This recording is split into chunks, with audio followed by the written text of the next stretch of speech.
Welcome to Can, the marketing podcast. I'm Ben from Human Digital, the B2B marketing agency. And I'm Steph from Q Marketing. And this week we're talking about personal branding. From Dan Carter and the All Blacks to Eugene Healy and Tracksuit, we cover everything you need to know about building your brand. So dust off the old LinkedIn profile and strap in for Can, the marketing podcast.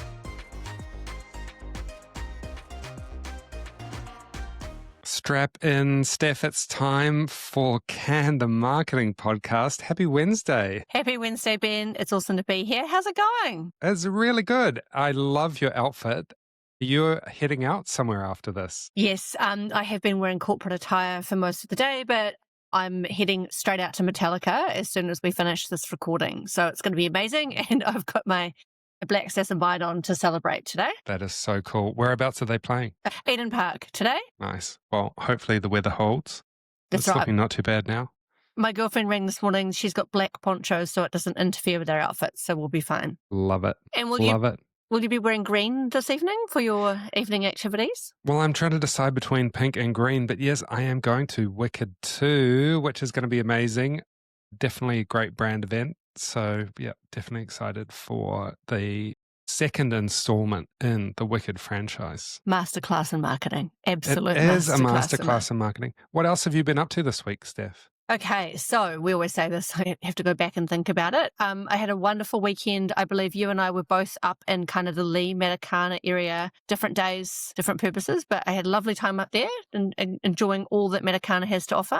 And then for me this week is just this crazy intense. So I've just finished briefing in 2 research agencies this week for some last minute qual and quant research for a major project, ideally before Christmas. Yes, before Christmas. I've heard those words so many times this week. Yeah, it's hard, right? Like everyone just goes, right, they manifest this false deadline. This must be used. Yeah, exactly. And then the other thing that I'm really excited about this week is I'm doing an annual review for Q Marketing. So myself and another business owner are sitting down on Friday and we're going through what you'd do in a normal agency, which is the diagnostics, and then we'll get into the strategy and the tactics for 2026. So I'm really excited. I've been doing a little weed review of how the year's gone, and I quite like that. How about Brilliant. So the last week and a bit has been good. We've got 2 roles in market. So we're starting to interview. We've got an account management role and a performance marketing lead role. So that's great. Also went to LinkedIn Local for the first time. So LinkedIn Local, the format is imagine LinkedIn, but in person. I think for some people it's their worst nightmare, but for me, I really enjoyed it. Yeah. So yeah, a really great group of people, from across, like I bumped into a lot of people, a lot of clients that I've worked with in the past, some amazing marketers. There are a few TMCers there. So yeah, highly recommend it. Check out LinkedIn Local. Great way to meet people at IRL, as they say. How does one get an invite to LinkedIn Local? Well, there is a website. You can Google LinkedIn Local Auckland if you're in Auckland. There are different chapters around the world, I believe, but yeah, this is specifically LinkedIn Local Auckland, and you have to buy a ticket. I think it's around $65, but that gives you drinks and food, and they have a talk as well. But yeah, really good value. Sounds awesome. Check it out. Okay, so let's talk about the news and what's been happening in the news. What's in the news? So in the US, Meta have been in court with the FTC because they're trying to break up the meta businesses of Facebook, Instagram, and WhatsApp.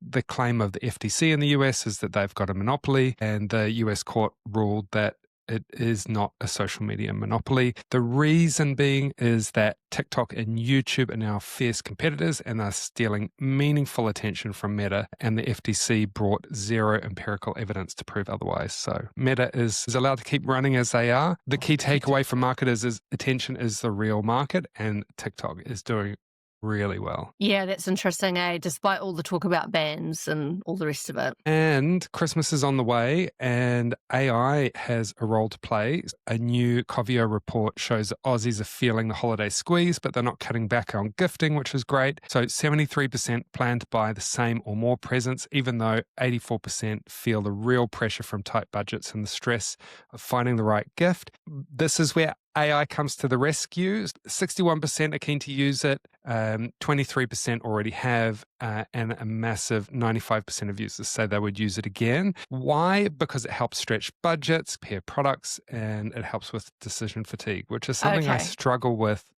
daily. Right, I have a question. Will you be using AI to help you with your Christmas purchases this year, Ben? 100% Steph, I can't go to the bathroom without asking AI. It Too much will information.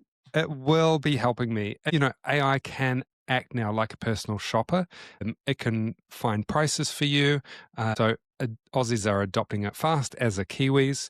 Retailers, though, are dragging their feet. I think there is a real chance to differentiate and reduce shopper stress. 40% of shoppers now start their gift search with a search engine or AI assistant. So, the shift is here. I mean, that kind of makes sense. I think, People are adopting AI quickly, and it is helping them make decisions similar to how they were searching before. Like typically before AI, you would go onto Google and you would Google things like, what should I buy a 7-year-old girl who likes XYZ?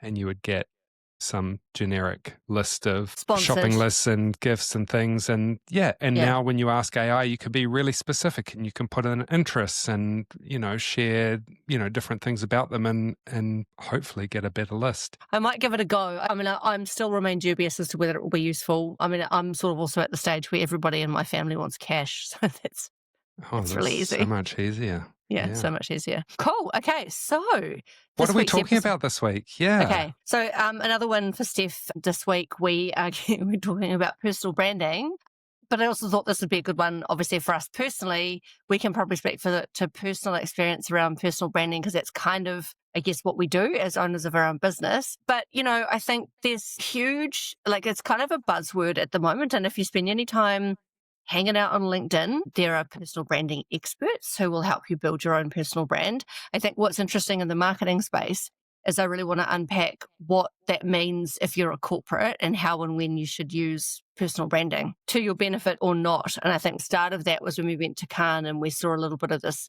talk around the creator economy and how people with their own brands are now supporting what you might consider to be traditional brands. Yeah, and this is something that I've been thinking about for a while. We're in an environment where people have become increasingly distrustful of companies and corporate brands. And a recent report even found 75% of consumers trust companies less than they did a year ago.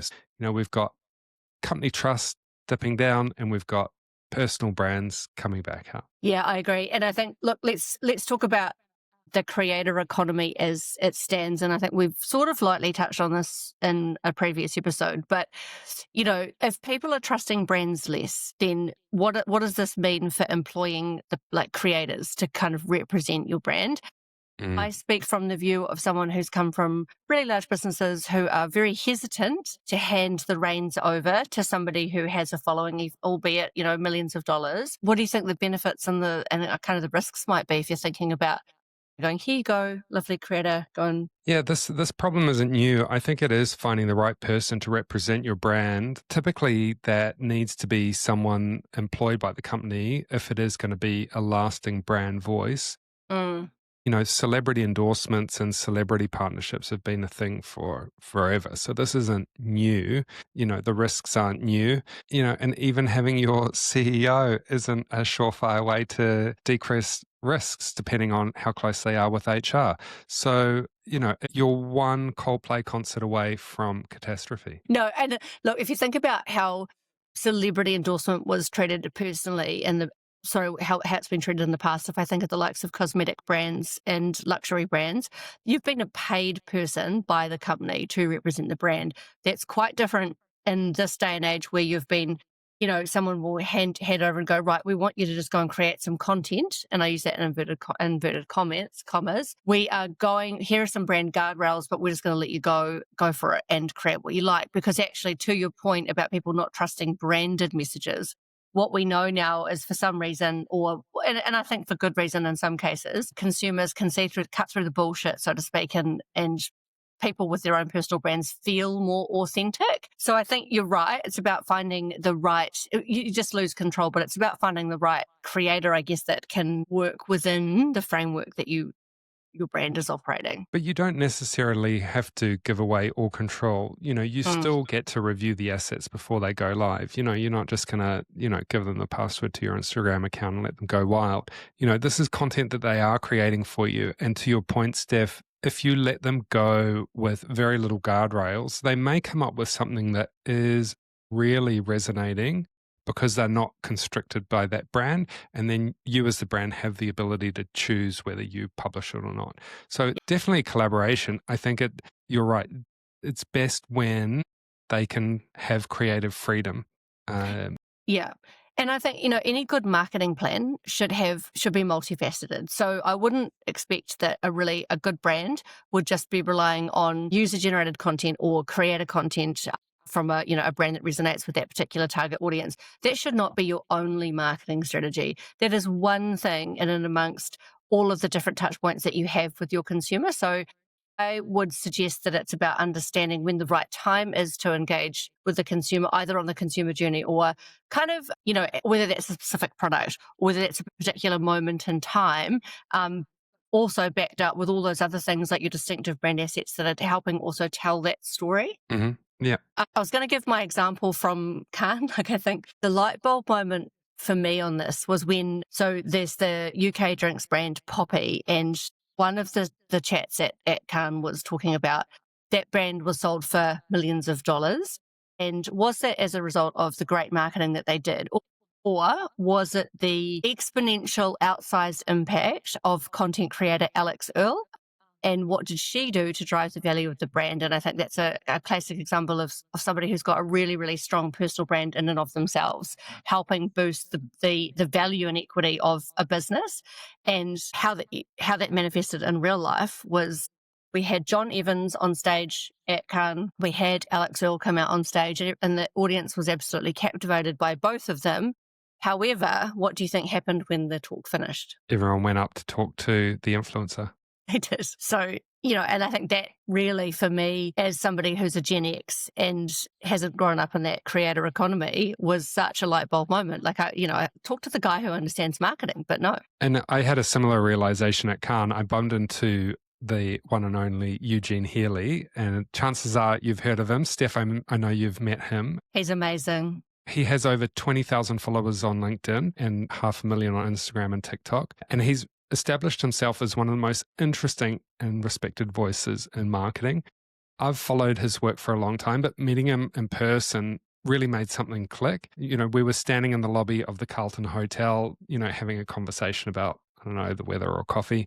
And I realized just how much impact one person can make when they are consistently showing up. And if you follow him, his content is on point. And Eugene has really shaped the thinking across the industry. He's partnered with some really great brands like Tracksuit. And long before we ever met, I knew about him, and seeing that firsthand really cemented for me that personal branding and thought leadership doesn't just inform an audience, it can lift that whole category, which is what he's doing. This is great because, there's a real parallel there between someone's personal brand and that consistency and actually a brand in and of itself. And so what do we know about brands? Well, we like them to be really consistent. We like them to show up in the same way every time. We want them to be relevant to us. So I think you can also I think that those same principles would hold true if you're someone who does want to be a thought leader or to develop your own personal brand. What is your tone of voice? What is it that you stand for? What are your values?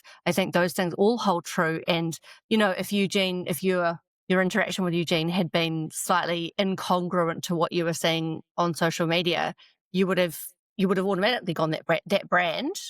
And Eugene's a person, but he's also a brand in and of himself. That's really inauthentic. I'm not going to buy from that person. I'm not going to listen to what they have to say.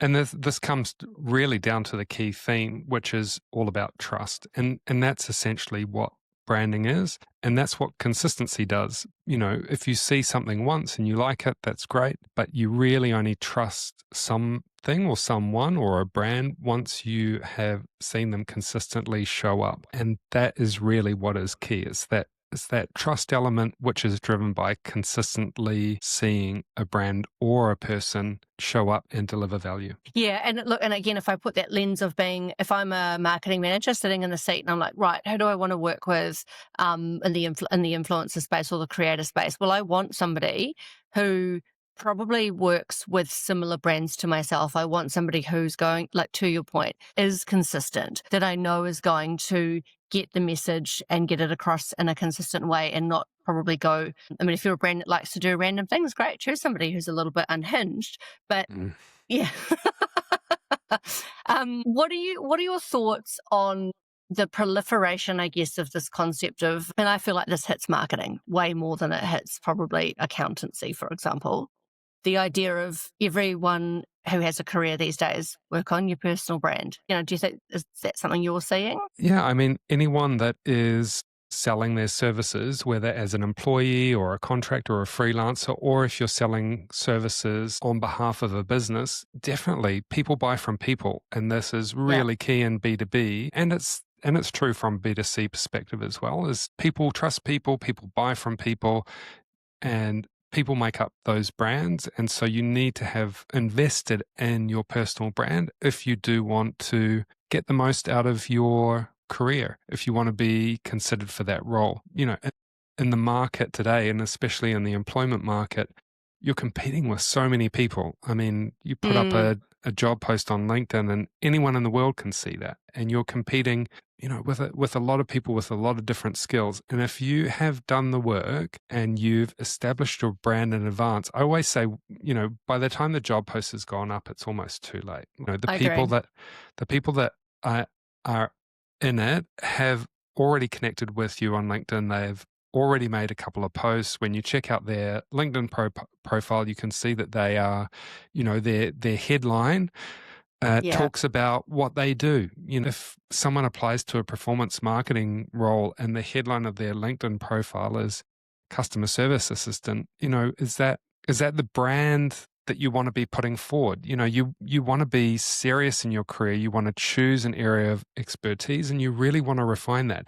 And it doesn't matter the job that you're doing today. So a lot of people think that your LinkedIn profile and your brand has to reflect in the job or the role that you're in today. It doesn't. You know, what you want to do is create a brand that reflects on, you know, you want to be authentic and you want to demonstrate your experience, but you know, your brand is aspirational. It doesn't have to describe exactly, you know, what you're doing now, what you're doing right now. And there's a part of me that really also thinks that the concept of personal brand has largely been driven by LinkedIn. Like if LinkedIn weren't to exist, like when I started marketing, I wouldn't have described myself as having a personal brand. I would have been like, well, I am who I am. And if I think about all those elements that you've just said now, a lot of them are just what my mum told me to just like be a good person, like just, you know, it's your value system and it's that idea of showing up in a consistent way to work to your job every day. Yeah, so part of me does wonder if this whole idea of being a personal brand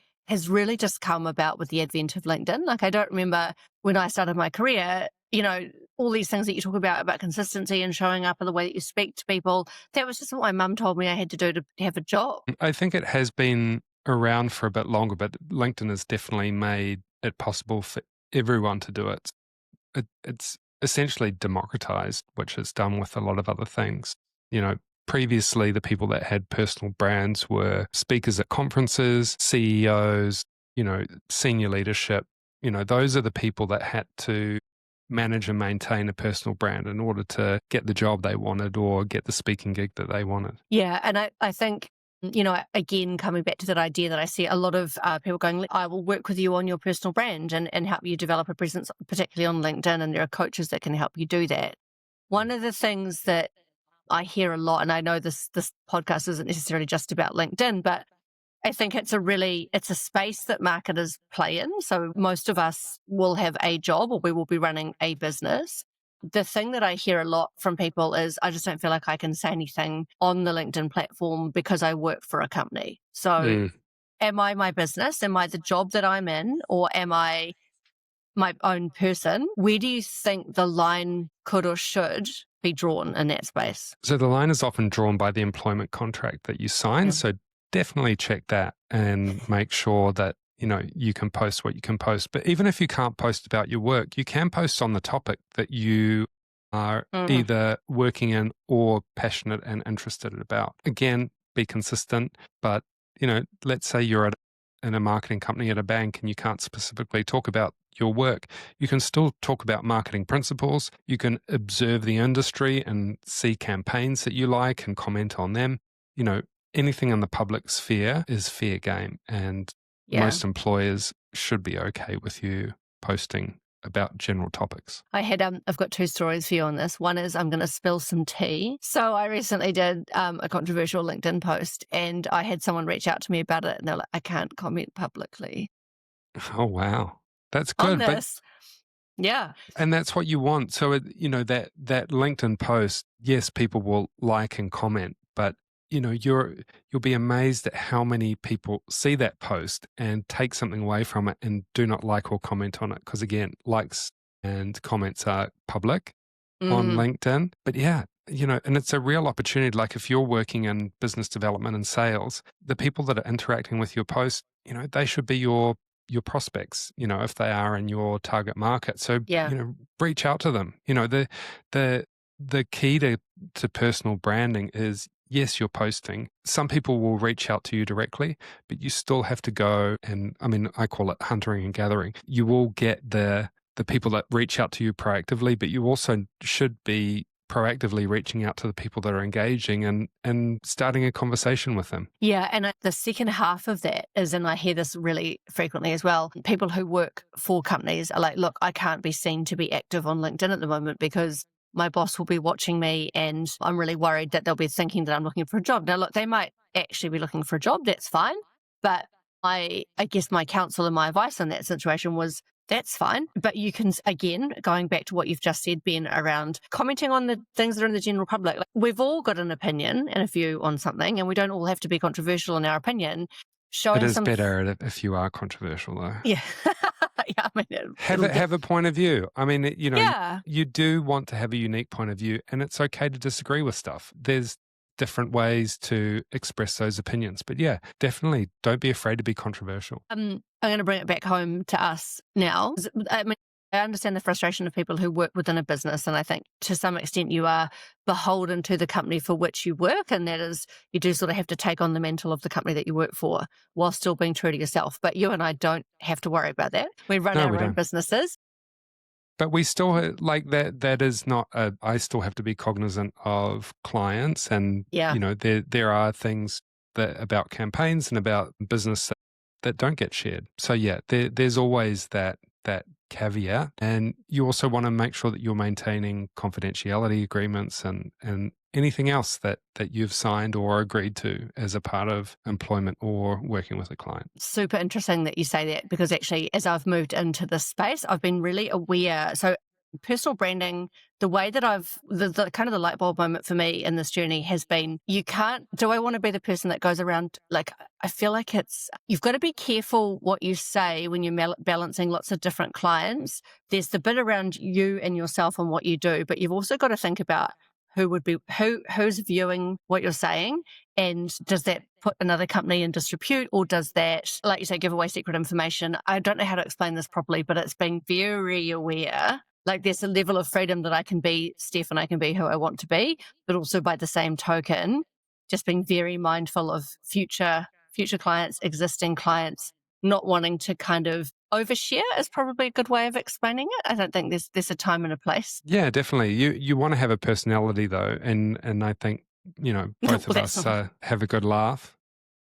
That's not really a problem. And how have you found the separation for you personally, going from being Ben van Rooy from Human Digital to Ben on Canned, the marketing podcast? I really enjoy it. I really enjoy this, let's call it a persona. I like this side of presenting. It's something that I've wanted to do for a long time.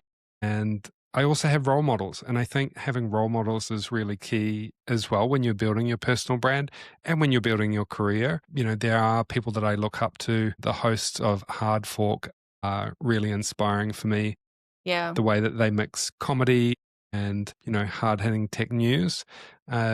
and as well as looking at leaders in your career. So I think, as you are doing personal branding, you don't want to copy them, but you definitely No. want to look up to people like I look up to Eugene and can really admire what he's done and take elements from that and learn from that, and craft it into something that is your own. So having a role model is essential. And I hate to use the term, but let's just throw it out there, Ben.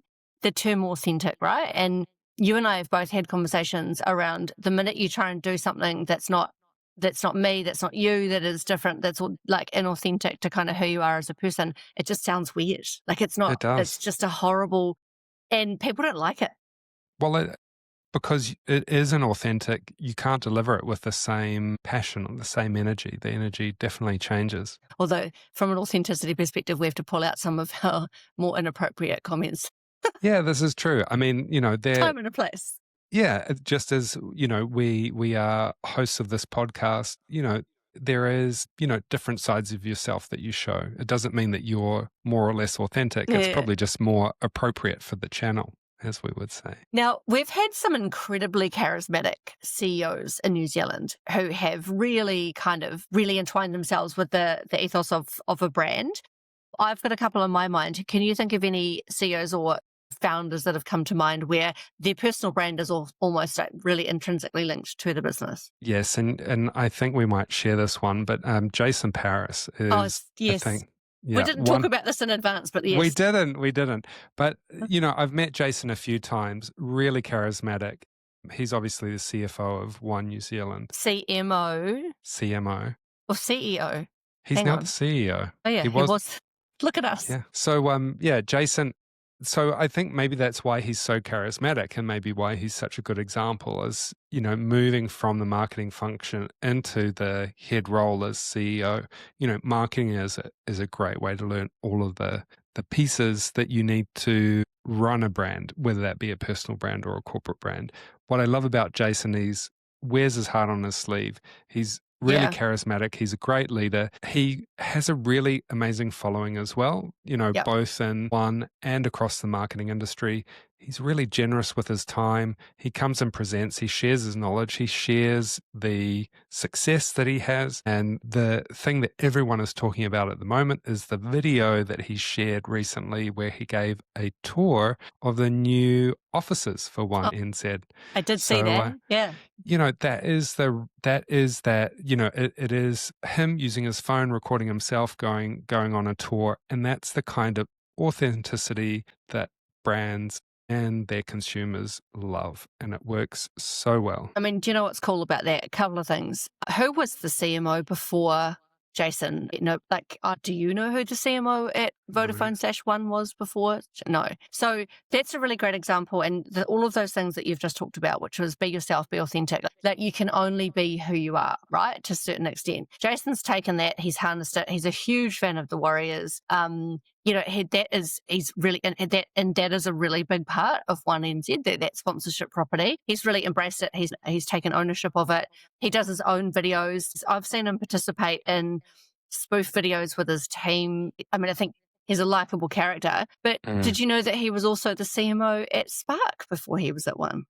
He's been around. So, but you think about synonymous, and maybe it's the rise again of social media. When I worked for him at Spark, and I just, he was still the same person, but I guess the access to social platforms and things has really accelerated him as a personal brand. But that guy, he's going to do well wherever he goes now. He's become synonymous with the company in which he works for doing great work. But by the same token, he can pull himself apart and now build himself. Jason Paris was ever to leave, he can go and build off the back of that. And speaking of other charismatic CEOs, Jolie Hodson from Spark is another great example. And she opened the Spark Accelerate conference the other week. And yeah, she's doing amazing things. She's making great decisions. She's investing in arguably one of the biggest tech conferences in New Zealand, which is a really brave thing to do. And she's held various leadership roles at Spark, and including the CFO role. So that's a real difference. The CEO role typically comes from other C-suite roles as they get promoted. So it's It's interesting to see people being promoted from CFO or COO or CMO and the different personalities that they bring to that CEO role. Yeah, I agree. Another one that sprung to mind for me too was Rob Fife, and the shoes that Greg Foran and the new CEO in New Zealand have had to fill. Like, I don't know, maybe it's a generational thing, but I think Rob Fife for a very long period of time embodied he was in New Zealand. Like, the two were so intrinsically linked. Mm. Who are some of the others in your example, Steph? Well, the other thing that I'm going to bring it back to a subject I know nothing about, Ben. I'm going to bring it back to sport. So, what is one of New Zealand's most well-known brands? Yes, well done. And, All Blacks really is a sum. I mean, it's a sum of parts, and it's a sum of some really. And what's really interesting in that framework is you've got a national team, almost that. All Blacks almost is New Zealand. It's very synonymous with New Zealand. But then you've got these kind of breakaway stars who have their own personal brands within that. Exactly.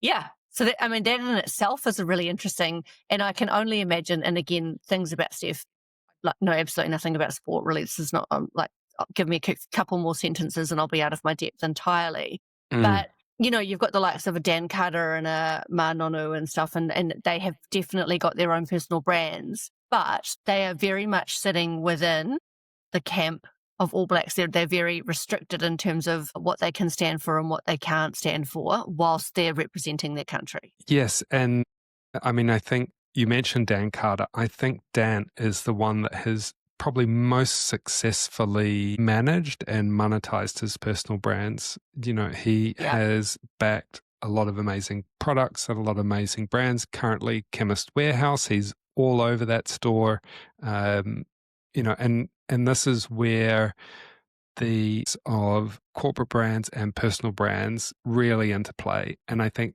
Dan was an amazing player, an amazing All Black, but also amazing personality and really shines and is very commercially savvy or surrounds himself with commercially savvy people. And again, this is an area that we're touching on an area of specificity that neither you or I are experts in, but you'd be right in saying Dan Carter's got a particular type of brand. There'd be some things that he definitely wouldn't translate well into. Labubus. Labubus, yes. But, maybe that's something we're about to see with Pop Mart and Dan Carter. You heard it here first. Yeah, exactly. I would buy a Dan Carter branded Labubu for sure. I think, yes. Maybe All Blacks Labubu. Steph bangs her head on the desk in frustration.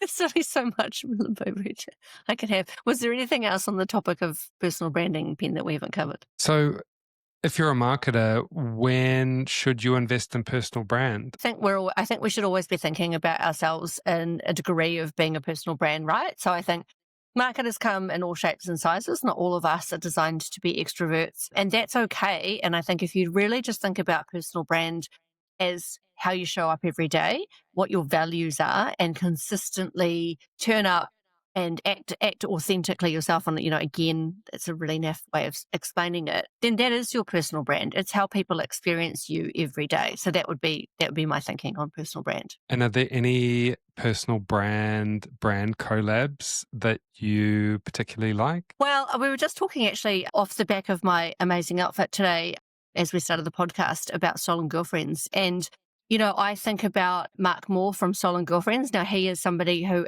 he is the founder and the face of Stolen Girlfriends.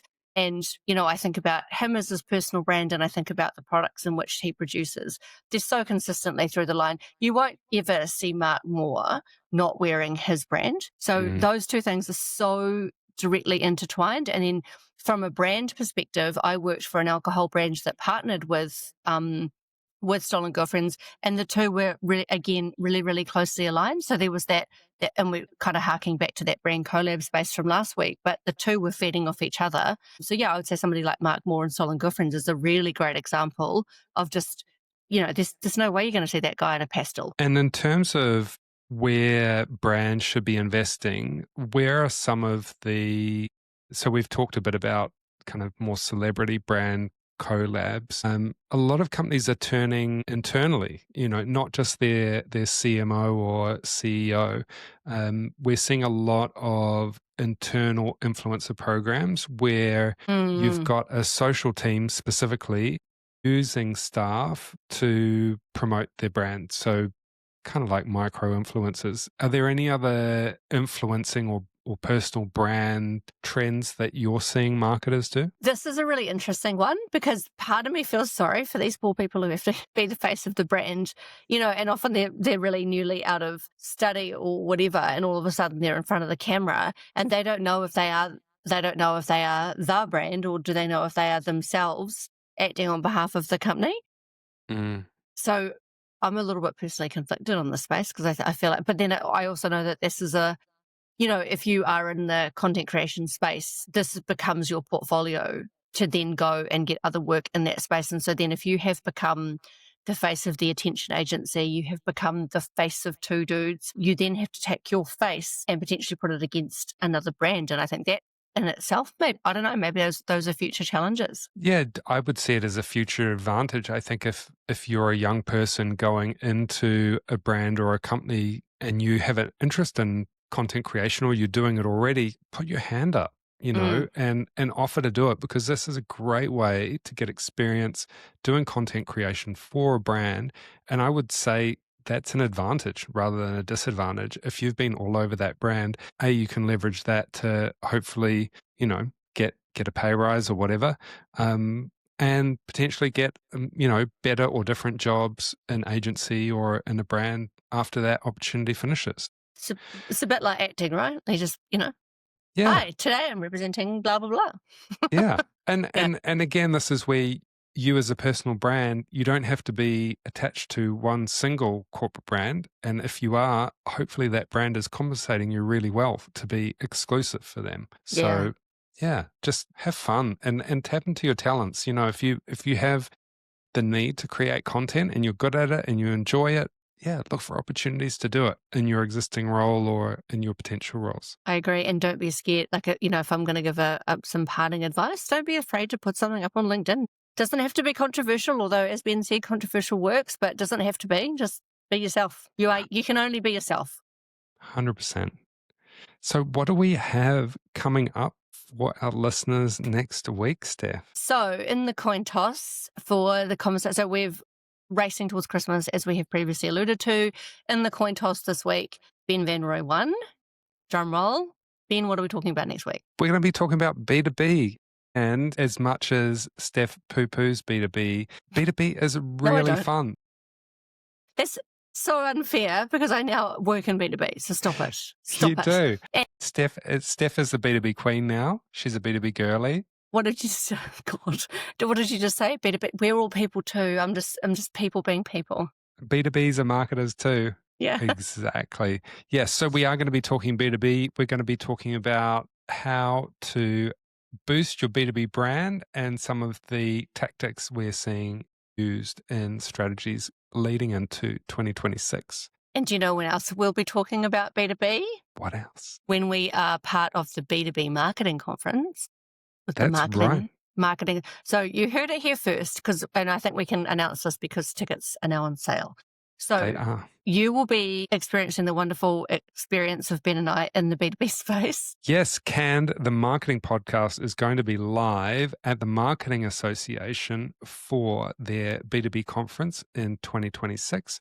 So yes, it is a half-day conference for everything B2B right here in Auckland. So get your tickets. It's also on St. Patrick's Day, so we need to come up with something that is green themed that will work with our logo. To be sure. Well, enjoy Metallica, Steph. Have Thanks. a great time. Thank you. See you later. Bye. Bye.